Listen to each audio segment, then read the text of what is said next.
Hello বন্ধুরা, commerce জ্ঞান মন্দির ইউটিউব চ্যানেলে আমি তরুণ পারিয়াল তোমাদের সকলকে স্বাগত জানাই। বিজনেস স্টাডিজ কারবারি শিক্ষার ক্লাস 11 এর 2024-25 নতুন শিক্ষাবর্ষের নতুন সিলেবাসের প্রথম chapter nature and purpose of বিজনেসের আরেকটি টপিক নিয়ে আজ আমি তোমাদের সামনে হাজির হয়েছি। আমরা চ্যাপ্টারের একেবারে এন্ডে পৌঁছে গেছি। আজকে আমি আলোচনা করব ইন্ডাস্ট্রি, কমার্স অ্যান্ড ট্রেড নিয়ে, যেখানে শিল্প, ব্যবসা এবং বাণিজ্য বলতে কি বোঝায়, এদের কি কি বৈশিষ্ট্য রয়েছে এবং এদের গুরুত্ব কতখানি, সেই সকল ইম্পর্টেন্ট টপিক নিয়ে আজ আমি আলোচনা করব। আগামী দিনে ইন্ডাস্ট্রি এবং কমার্স রিলেটেড যে সকল চ্যাপ্টারগুলো তোমাদের সিলেবাসে দেওয়া রয়েছে তার বেসিক কনসেপ্ট আমরা আজকের টপিক থেকে ক্লিয়ার করব। তাই আজকের টপিকটি খুবই ইম্পর্টেন্ট, তাই ভিডিওটিকে লাস্ট অবধি অবশ্যই দেখবে, ভিডিওটিকে লাইক অ্যান্ড শেয়ার করবে। তোমরা যারা চ্যানেলে নতুন অবশ্যই চ্যানেলটিকে সাবস্ক্রাইব করবে, পাশে থাকা অল নোটিফিকেশন বেল আইকনকে প্রেস করে দেবে সমস্ত নতুন টপিকের আপডেট পাওয়ার জন্য। তবে তোমাদের মধ্যে অনেকেই কিন্তু ভিডিওটিকে দেখছো না, ভিডিওগুলোকে লাইক অ্যান্ড শেয়ারও করছো না, ইভেন সাবস্ক্রাইবও করছো না। তোমরা ভিডিওগুলোকে দেখো, তবেই তো বুঝতে পারবে যে ভিডিও থেকে তোমাদের কতখানি উপকার হবে, তোমাদের কোন কোন কনসেপ্ট, কোন কোন টপিকগুলো তোমাদের ভিডিও থেকে কমপ্লিট হবে। সেই সকল ইম্পর্টেন্স তথ্য জানার জন্য অবশ্যই তোমাদের ভিডিওগুলোকে দেখতে হবে। তার সাথে তোমরা অবশ্যই কমেন্ট করবে। যদি তোমাদের কোনো ডাউটস থাকে, কোনো কোয়ারিজ থাকে বা কোনো কোশ্চেন থাকে, অবশ্যই সেটা কমেন্ট বক্সে উল্লেখ করবে। তাহলে চলো দেরি না করে শুরু করা যাক। তাহলে বন্ধুরা শুরু করছি আজকের টপিক। তো প্রথমে আমরা এই চ্যাপ্টারের এখনো পর্যন্ত যে কটা টপিককে আমরা কভার করেছি তার একটি রিক্যাপ আমরা এখান থেকে দেখে নেব। তো এই চ্যাপ্টার থেকে এখনো পর্যন্ত আমরা কভার করেছি concept, features, importance of business, দেখেছি অবজেক্টিভ অফ বিজনেস, আমরা কমপ্লিট করেছি distinguish between business, profession and employment. তো আজকের ভিডিওতে আমরা আলোচনা করছি classification of business, concept and nature of industry and commerce. এছাড়া থাকবে trade, concept and auxiliaries to trade, আর থাকবে business risk, nature and causes. আজকের ভিডিও এবং আগামীতে যে আরও 2-3টে ভিডিও আসবে, তো সেখানে আমরা ইন্ডাস্ট্রি, কমার্স অ্যান্ড ট্রেডের আরও ডিটেলস নিয়ে আলোচনা করব। তো এখন আমরা সবার প্রথমে দেখব ক্লাসিফিকেশন অফ বিজনেস, কারবারের শ্রেণী বিভাগ কি কি রয়েছে। তো বিজনেসকে মূলত দুটি ভাগে ভাগ করা হয়, ইন্ডাস্ট্রি, শিল্প, আর কমার্স, বাণিজ্য। ইন্ডাস্ট্রিকে ফার্দার আরও 3টি ভাগে বিভাজন করা হয়েছে, প্রাইমারি ইন্ডাস্ট্রি, সেকেন্ডারি ইন্ডাস্ট্রি আর সার্ভিস ইন্ডাস্ট্রি। প্রাইমারি ইন্ডাস্ট্রি বলতে বোঝায় প্রাথমিক পর্যায়ের শিল্প, সেকেন্ডারি ইন্ডাস্ট্রি বলতে বোঝায় গৌণ শিল্প, আর সার্ভিস ইন্ডাস্ট্রি বলতে বোঝায় পরিষেবামূলক শিল্প। কমার্সকে আবার দুটি ভাগে ভাগ করা হয়েছে, ট্রেড এবং অক্সিলারিজ টু ট্রেড।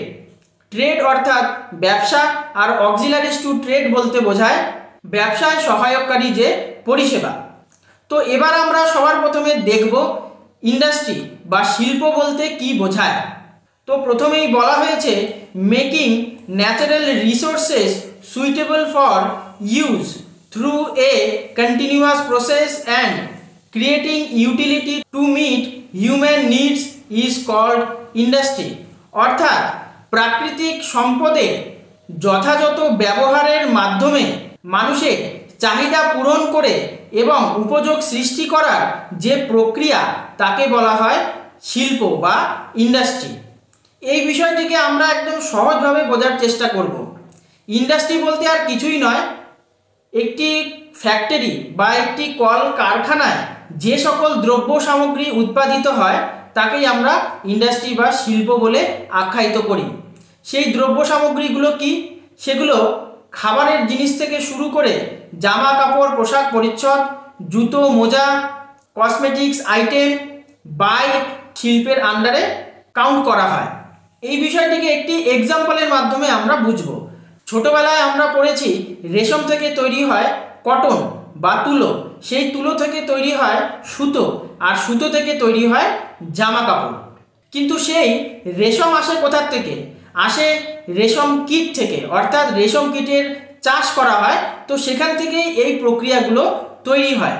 এবার জামা কাপড় যদি উৎপাদন হয় তো সেটা কিন্তু এরকমভাবেই উৎপাদন করা সম্ভব নয়। সেটাকে উৎপাদনের জন্য বিভিন্ন প্রক্রিয়া এবং তার বিভিন্ন প্রসেস রয়েছে। তো সবার প্রথমে ফ্যাক্টরিতে কাঁচামাল পারচেস করা হয়। কাঁচামাল বলতে বোঝায় র ম্যাটেরিয়াল, অর্থাৎ সুতো বা তুলো পারচেস করা হয় জামা কাপড় উৎপাদনের জন্য। তারপর বিভিন্ন প্রসেসের মাধ্যমে, বিভিন্ন পর্যায়ে, বিভিন্ন ধাপের মাধ্যমে সেই সুতোকে ব্যবহারের উপযোগী করে তোলা হয়, জামা কাপড়ে কনভার্ট করা হয়।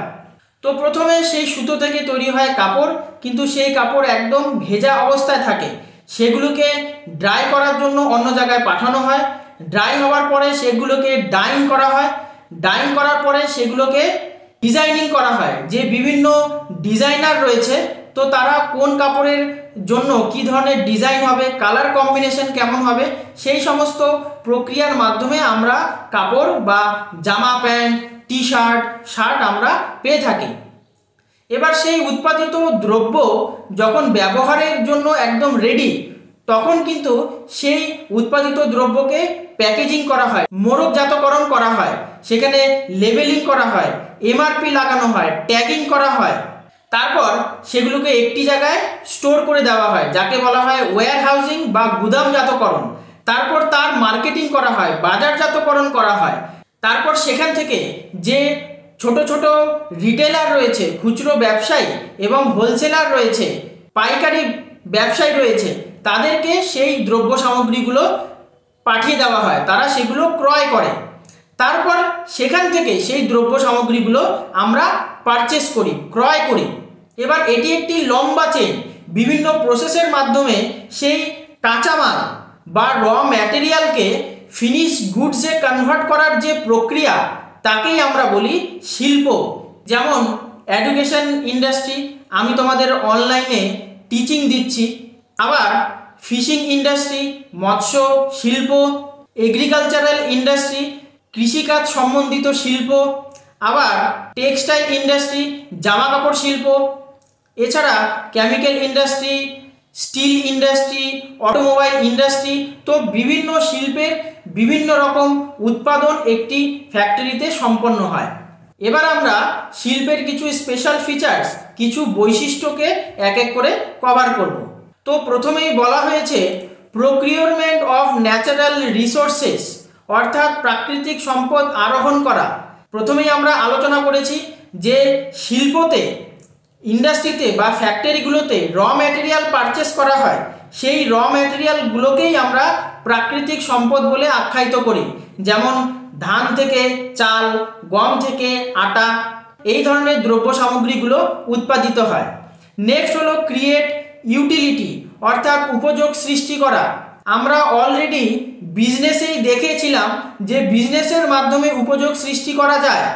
ঠিক তেমনি বিজনেসের একটি পার্ট যেহেতু শিল্প, তাই শিল্পের থেকেও বিভিন্ন রকমের উপযোগ সৃষ্টি করা যায়। অনেক সময় আমরা দেখি যে আমাদের ব্যবহার করার পর যে দ্রব্য সামগ্রীগুলো আমরা ফেলে দিই, তো সেই দ্রব্য সামগ্রী থেকে পুনরায় সেগুলোকে রিসাইকেলিং করে, রিফাইন করে আবার নতুন জিনিস উৎপাদন করা সম্ভব হয়। আর সেটা একটি ফ্যাক্টরিতে, একটি কলকারখানাতেই সেটা উৎপাদন সম্ভব হয়। যেমন জলের বোতল থেকে পুনরায় আবার জলের বোতল তৈরি করা যেতে পারে। এছাড়া বলা হয়েছে dependence on trade and commerce. শিল্পের আলোচনার সময় আমি উল্লেখ করেছিলাম যে উৎপাদিত দ্রব্যের প্যাকেজিং করা হয়, তাদের গুদামজাতকরণ করা হয়, তাদের মার্কেটিং করা হয়। তো এই সব কিছুই কিন্তু সম্ভব হয় ট্রেড এবং কমার্সের মাধ্যমে, ব্যবসা এবং বাণিজ্যের মাধ্যমে।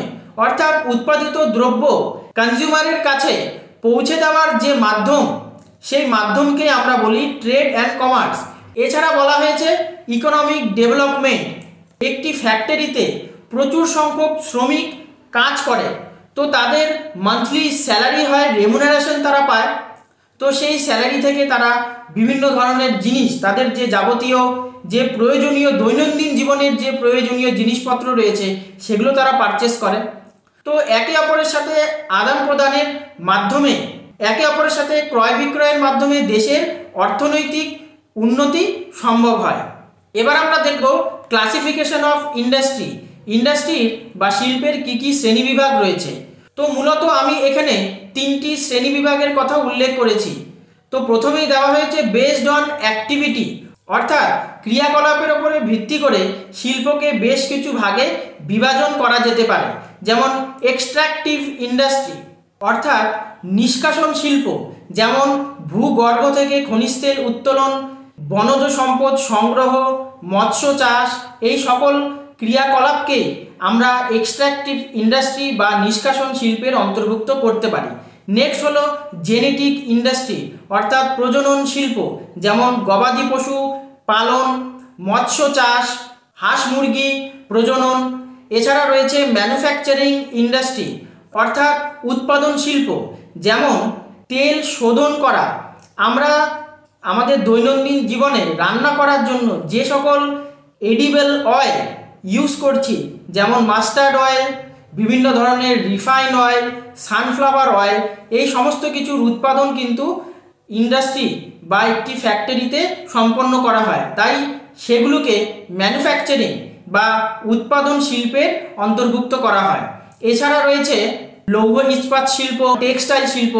এছাড়া রয়েছে কনস্ট্রাকশন ইন্ডাস্ট্রি অর্থাৎ সেই সকল শিল্পকে এখানে উল্লেখ করা হয়েছে যেখানে বাড়িঘর তৈরি করা, সড়ক তৈরি করা, সেতু তৈরি করা, এই ধরনের যে অ্যাক্টিভিটিস তাকে বলা হয় কনস্ট্রাকশন ইন্ডাস্ট্রি।